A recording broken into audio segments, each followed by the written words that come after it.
একদিন মাটির ভেতরে হবে ঘরে মন আমার, কেন বন্ধ দালান ঘর? প্রাণ পাখি উড়ে যাবে পিঞ্জর ছেড়ে,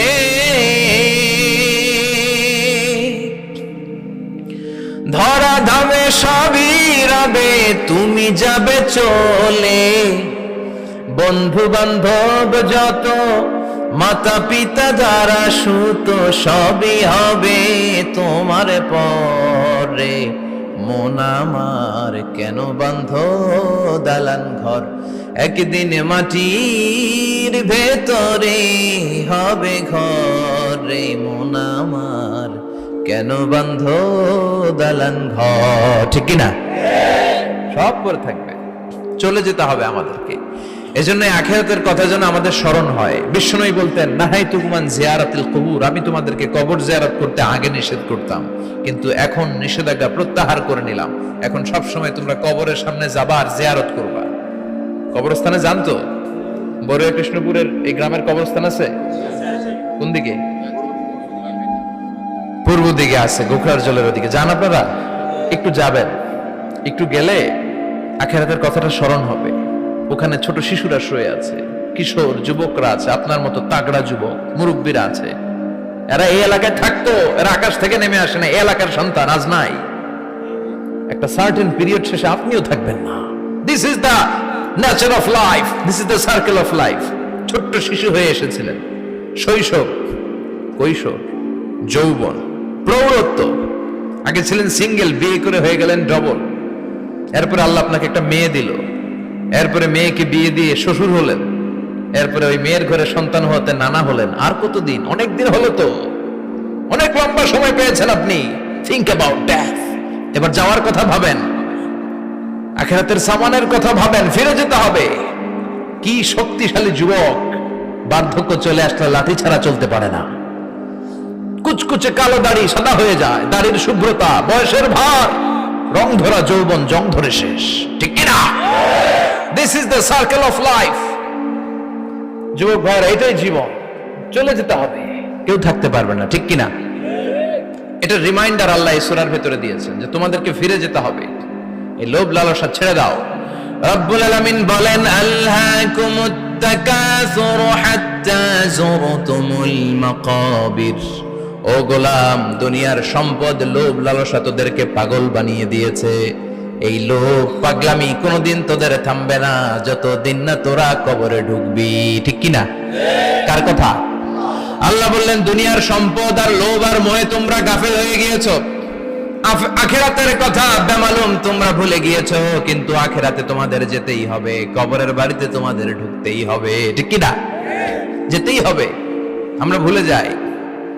আলহাকুমুত তাকাসুর, অতিরিক্ত পাওয়ার লোভ, বেশি বেশি খাওয়ার লোভ, বেশি বেশি জমানোর লোভ মানুষকে গাফেল বানিয়ে দিয়েছে। এটা মানুষের স্বভাব। আরো চাই, আরো চাই, এই স্বভাবটা আছে না নাই? দেখবেন ছোট বাচ্চারা মসজিদের দোয়া অনুষ্ঠান শেষে জিলাপি দেয় না? বড়ুয়া কৃষ্ণপুরে কি দেয়? আগে বাতাসা দিত না, এখন কি দেয়? জিলাপি দেয়, মিষ্টি দেয়। তো মসজিদের 2-3 গেট থেকে যদি দেয়, ছোট বাচ্চারা দেখবেন এদিক দিয়ে কয়েকটা নিয়ে আবার ওই গেটে লাইন ধরে। ওর হাত হলো ছোট হাত, ওর হাত ভর্তি জিলাপি, আর নেওয়ার জায়গা না, এরপর আরেক জায়গায় লাইন ধরছে। আরো লাগবে, আরো লাগবে, এই আরো আরো আরো চাই। এই স্বভাবটাই মানুষকে কুড়ে কুড়ে শেষ করে দিয়েছে। এত লাগবে কেন তোমার? চাহিদার কোনো শেষ নাই। Unlimited demand of human being. যার আছে বেশি তার চাই বেশি। যার সাইকেল আছে তার হুন্ডা চাই, হুন্ডা আছে তো প্রাইভেট কার চাই, প্রাইভেট কার আছে তো প্লেন চাই, প্লেন আছে তো হেলিকপ্টার চাই, হেলিকপ্টার আছে তো ওইটা চাই, ওইটা আছে তো সেটা চাই। ঠিক কিনা?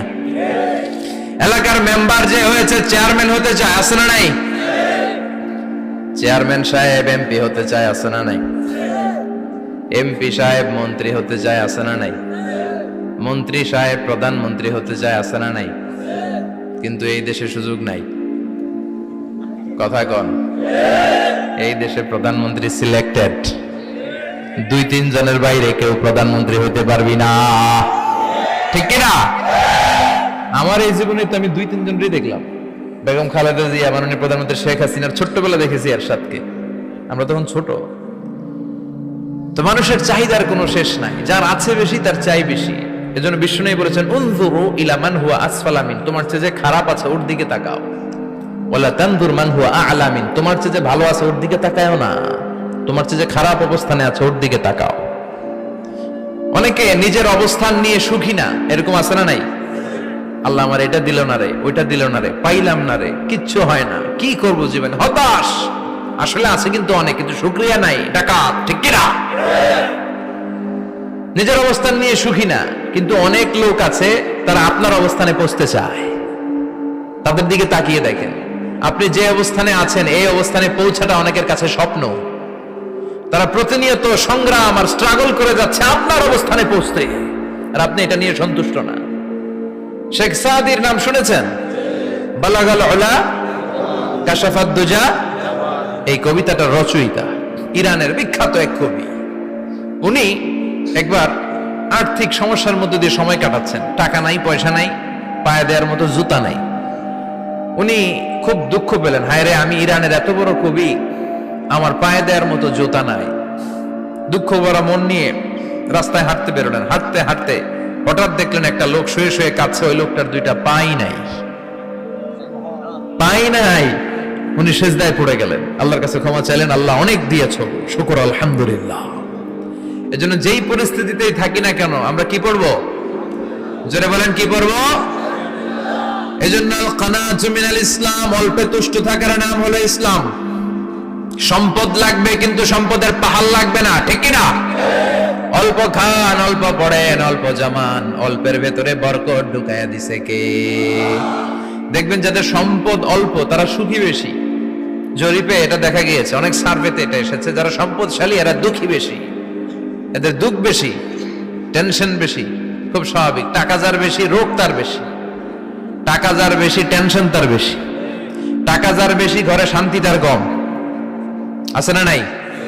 ঘরের ভেতরে অশান্তি, ছেলে কথা শোনে না, ছেলে টানে গাঞ্জা, মেয়ে করে পরকিয়া, আছে না নাই?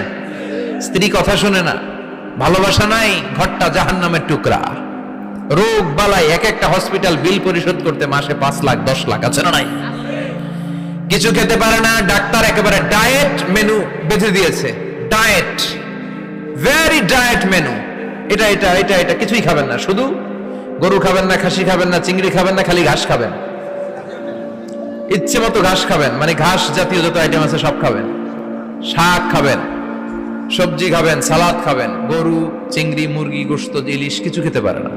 তাহলে রোগ বেশি, খাওয়ার মজা নাই, ঘরে সাংসারিক শান্তি নাই, খালি ব্যারাম আর ব্যারাম, ঠিক কিনা? কিন্তু সম্পদের পাহাড় ঘটেছে। আর অল্প যারা খায়, অল্প পড়ে, রিক্সাওয়ালা, কুলিওয়ালা, অল্প বেতনের চাকরি, কিন্তু হক হালালি মেনে চলে, দেখবেন শান্তি আছে অনেক। হ্যাঁ, বাসা ভাড়া দেয়, ফ্যামিলি চালায়, বাচ্চাদের স্কুল বিল, এরপরও মাস শেষে 1-2 হাজার টাকা হাতে থেকে যায়। আর ওর প্রতি মাসে 10 কোটি টাকা ইনকাম, তারপরও ব্যাংকের ঋণ আছে না নাই? সুখ কারে বলে? কিভাবে আপনি সুখকে ডিফাইন করবেন? সুখ তো টাকায় কিনা যায় না, শান্তি টাকা দিয়ে হয় না, শান্তি দেওয়ার মালিক কে? শান্তি আছে অল্প খেয়ে শুকর করার মধ্যে, শান্তি আছে আলহামদুলিল্লাহর মধ্যে। চিল্লায় বলেন ঠিক কিনা?